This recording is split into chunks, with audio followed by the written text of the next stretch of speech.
Here's what's next on the Nice Guys on Business. I don't think we've begun to see where we're going to see AI take us in our industry. And I think in particular, as we start to see more AI come into even areas of building design, perhaps product design, manufacturing process design. We haven't begun to see it. And I'm like you, I'm excited about it.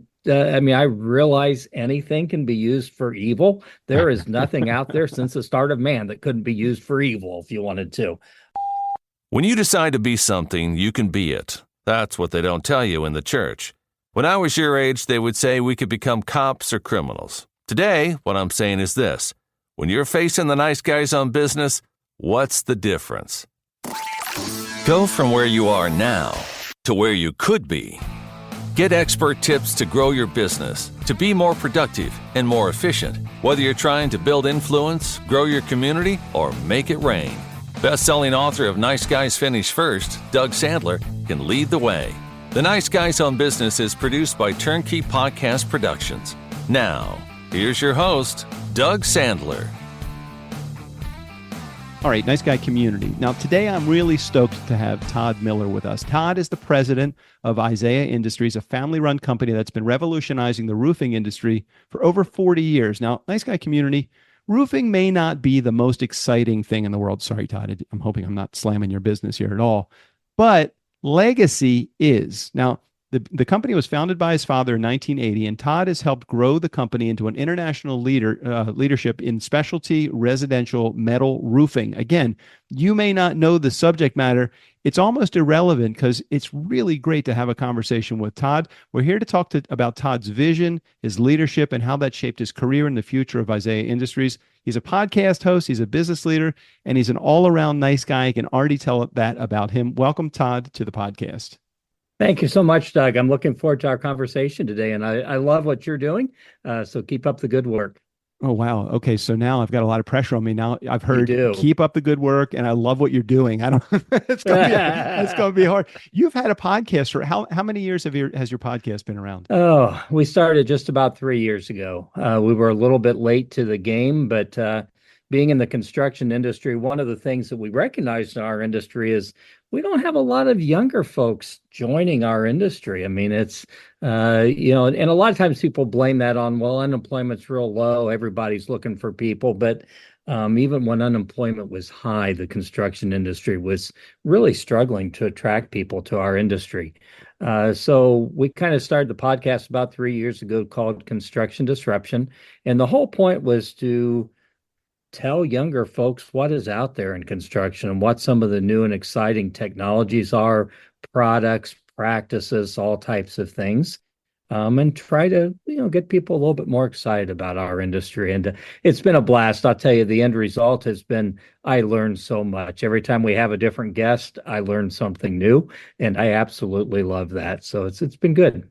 Yeah, and what I really took away from your podcast, and I've been listening to the last few episodes, and I'm going to dig into more even after we conclude our interview today, is that although it is construction disruption, you spend a lot of time talking about subjects that aren't necessarily directly related, but completely related to the construction industry. And I couldn't think about of a better opportunity to get in the ears of people that are listening while they're doing their job, because they do have plenty of time to listen to podcasts as they are hammering or sawing or doing their work on the site, don't they? Absolutely, or going to job sites, all those types of things. So, right, we've had some fun talking about topics related to leadership, goal setting, how to set company culture has been a big topic we've talked about. And we've also delved into some kind of sensitive areas about mental health and addictions and recovery, and some things that seem to kind of be bigger problems in the construction industry than they are in other parts of our world. And so we've really dug into those and had some very inspiring speakers, guests who were happy to share their very personal stories, especially those that dug into recovery and mental health issues. And it's just been great, built some great relationships and ongoing friendships that way as well. Nice Guy community. I'll make sure I put a link in the show notes. Whether you are or aren't in the construction industry, definitely check out the podcast. And again, check the link in the show notes. If you don't know how to get there, just ask your kids. They'll tell you how to get there. There you I go. could tell you that for sure. One of the things that attracted me to having you in our guest seat, and honestly, let me tell you how I came about this. I'll go around my rear end to get to my elbow here. I produce a bunch of different podcasts. One of the podcasts, you were invited through my guest placement program to be a guest on their show, or my guest acquisition program. And sometimes, every once in a while, something strikes my attention. And in your particular case, the thing that struck my attention so fully and right between the eyes is just this thing that you don't see anymore. Isaiah Industries, full-time on LinkedIn, 38 years, 5 months. So I just want you to, can you speak to that for just a moment? 38, nearly 4 days, it's probably even over 4 decades now that you've been in the business, but talk about that for just a second and what that means. Man, I'll tell you, the time has flown by quickly too. I can't believe how many years it's been. So our company was founded by my father back in 1980. He had been with Alcoa Building Products back in the 70s, had a long career in manufacturing and so forth. He was probably about 45 when he started this company. But he had always been one of these guys that really couldn't work for someone else. He always had that itch that he wanted to do something on his own. And he had tried a few things, had one business wiped out by a tornado, and, had a few things, pitfalls along the way, but started this business in 1980. And I was still in high school at the time, believe it or not. And so I was working here after school, and summers provide nice summer employment during my college years, and came out of undergrad in 1986. Didn't really intend to enter the business, but things happened, and ended up staying in. One of the things that happened was I started interviewing with folks, and they were wanting to start me at entry-level slots. And I felt like, gee whiz, I've already been working out there for 3 or 4 years doing marketing and sales and different things. So kind of made sense for me to stay in the family business and to try to carry that on forward. I didn't realize this, but we have a lot more in common than just staying in one industry for a very long time. I also graduated high school in 1982. I also graduated college in 1986. And 86, I would have to assume happy birthday, a big birthday this year, 60 for you. Is that right? Well, I'll actually turn 61, so I'm a little bit old for our class, but I'll turn 61 here in a couple months. I got it, and I got my 60th coming up on December 4th. So we share a few decades a few decades together. I am December 5th, so we're pretty close. No in that kidding. Respect too. Awesome. No, That's really great. That's really great. I can think back. And I know my Nice Guy community has probably heard me say this a million times, and I apologize, community members, if you've heard this before. But Todd is here, and he's the guy that I try to impress, not necessarily you and my listening audience. You're stuck with me, but Todd, I remember sitting at the kitchen table with my dad. My dad was the creator of Sandler Sales, and I remember sitting at the kitchen table as he's created his entire system and putting together the notebooks and all of that. And I remember being highly interested in college I can't wait to get out of college and go into the business. And that fateful conversation that I had with my dad when I got out of college, and he said, hey, look, I really want you to do this on your own. I really want you to find your own way. He said, I'm here to support you, help you, guide you through it, but there's not a spot in the business for you.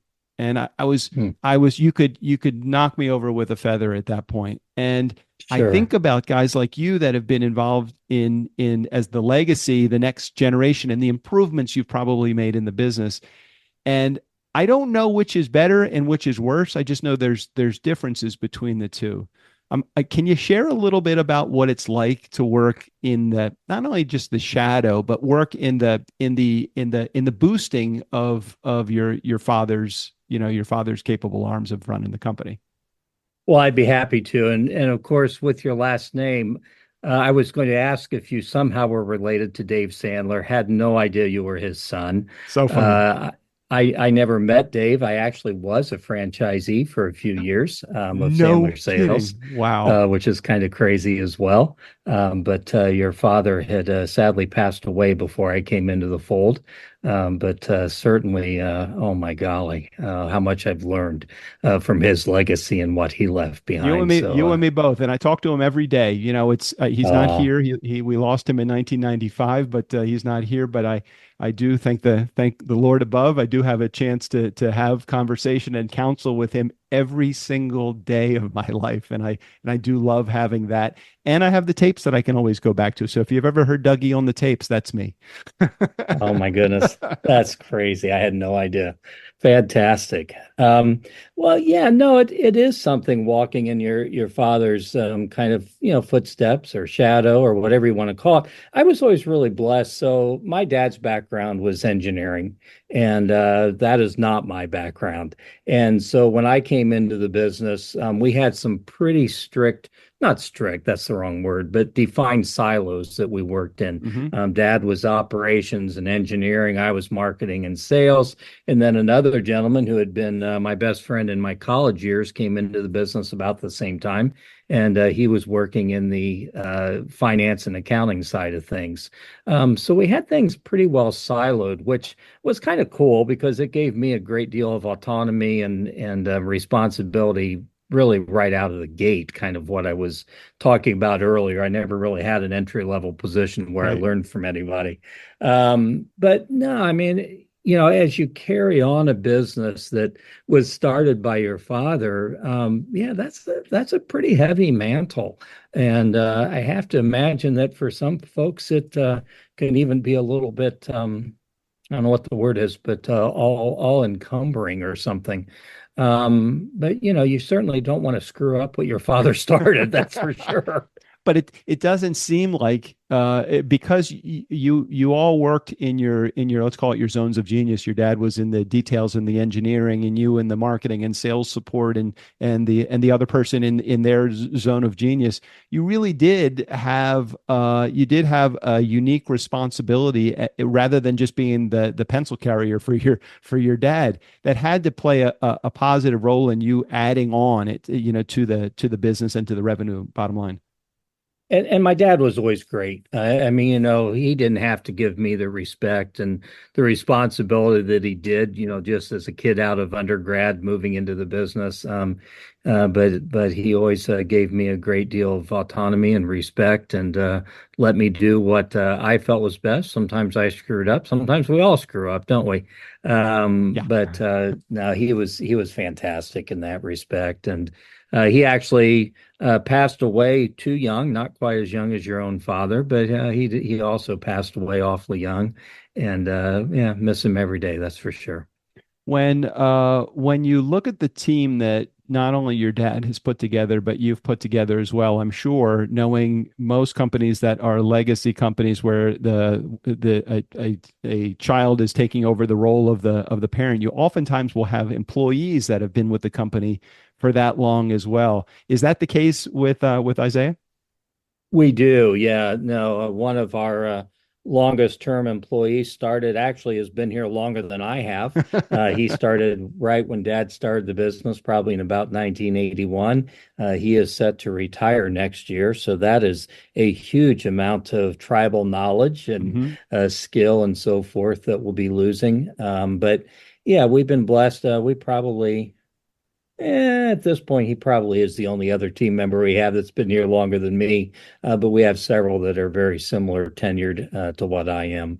And so, yeah, you've got a lot of people that are trying to carry that mantle forward. And one of the things that happens is, business changes so dramatically over time. It seems like 30, 35 years has gone by in a whip stitch, Hmm. but yet by the same token, a lot of things have changed. One of the stories I often tell was back in probably, I'm guessing, the late 80s. I had someone call me on the phone and they were doing a survey or something. Hmm. And their question to me was, there's this thing out there called the internet.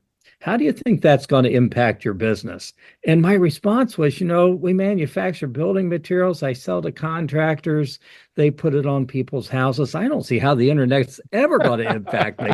And how stupid I was. I mean, there's been nothing in the last 30 years that's had a bigger impact on our business than the internet when it gets right down to it. And, I was talking with Dave Matson, who is Yeah. now CEO of Sandler Yeah. recently. And, he was relaying to me a lot how COVID and that whole thing changed their business pretty dramatically. So one of the things you learn is you always got to be nimble and open to change and realizing that change happens quick. I know I'm blabbing a lot here, but No, all good. one All of the good things stuff. my father always told me, you know, he always said, never think that you're holding your own in business. Never think that you're out of the woods, because as soon as you think that, the competition is going to go right around you. And so I've always kind of lived with this feeling that I'm being chased by wolves. That's kind of the impact of that statement. So talk for a second, because you did mention something that it has been an integral part of all businesses, which is the internet. And let's talk about technology to the nth degree. Now that AI is really really making a coming up of its own. A lot of people think, look, am I going to be out of a job because AI is going to come? In my business, the biggest fear from other podcast production companies is, hey, look, AI is going to replace our job. We got editors and we got show note writers, and all that is going to be done through AI. And my feeling is it's not going to take away our jobs. It's going to make our jobs that much more effective and efficient. And imagine the level of expertise that we can all hit using AI as the tool. Instead of it's going to replace all of us doom and gloom, let's look at the positive side. Look at AI in your world again, selling metal roofing supplies to contractors to put on consumers' homes. Will AI affect your business? If so, how do you see it happening? Well, I mean, we're already seeing it helping us a lot in terms of just being able to create content. And it doesn't mean we don't still edit that content. But just an easy example, I had a situation the other day where I had to write an invitation letter for a foreign visitor to come visit us. And, I just let ChatGPT write it. I had to hardly edit it at all. It was just pretty much spot on perfect. Right. Another really cool development we're seeing though in AI, and ultimately, even though we're a manufacturer, we operate in the home improvement industry. I mean, that's how our products are typically being sold. And so there's a guy actually out your way. He's in New York actually, but called Rilla Voice is his company. The owner name is Sebastian Jimenez, I believe. Sebastian something. Anyway, Uh-huh. business is called Rilla Voice, and this is pretty cool. So basically, a salesperson who is doing in-home sales, could be home improvements, could be anything, records their conversation when they're in the home. They record what they say, how the customer responds. Certain states you have to let the customer know you're doing that. Some states you don't. But then Rilla Voice comes back and analyzes all that and says, hey, you did a great job in this area of the sales presentation, but here in Mm. this area where they said this, you could have come back and said this instead. And it's not a matter of trying to do anything to people, but it's just trying to do things better and be more professional and more serious about what you're doing. So I don't think we've begun to see where we're going to see AI take us in our industry. And I think in particular, as we start to see more AI come into even areas of building design, perhaps product design, manufacturing process design. Yeah, we haven't begun to see it, and I'm like you. I'm excited about it. Doesn't I mean, I realize anything can be used for evil. There is nothing out there since the start of man that couldn't be used for evil if you wanted to. And so we have to guard and protect against that and keep our eyes and ears open. But no, I'm incredibly excited about the things that AI is going to bring to the future. Talk to me as a business leader now, as a guy that works within your organization. There's a bunch of things that obviously that I think you said it earlier. You have the concern, always feeling like the wolf is at your back door. But put that on the table for just a second, because I want to talk about something else. I'm going to give you a few, and we did not, Nice Guy Community, we did not prepare for this. So if Todd needs to think for a second and there's a pause, I may edit out the pause, but probably not, because I'm sure Todd's got some of this stuff on the top of his head.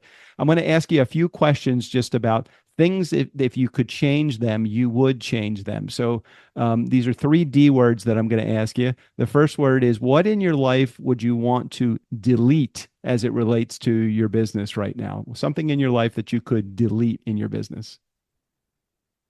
Oh, golly, that's a really good question. And I'd like to say there's nothing, but I'm sure there's plenty. Okay, I'm going to be real frank because it's Yeah. something I'm dealing with right now. I am dealing with some health issues that come along as you get older.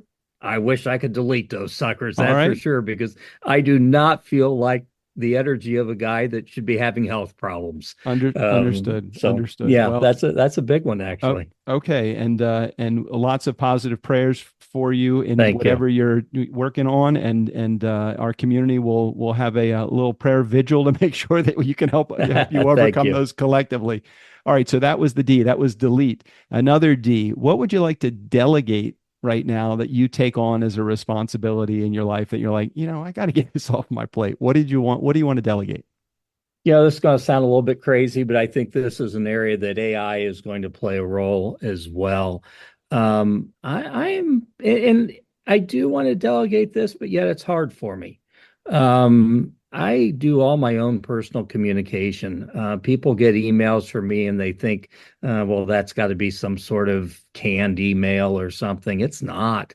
And I probably reach out to we generate about 3 to 5,000 homeowner leads a year, homeowners coming to us wanting to know about our products. And I could just have some automated system that was spitting emails out to them. Right. They hear from me personally every time. Wow. And yeah, part of me wishes I could delegate that, and I realize at some point I am going to have to.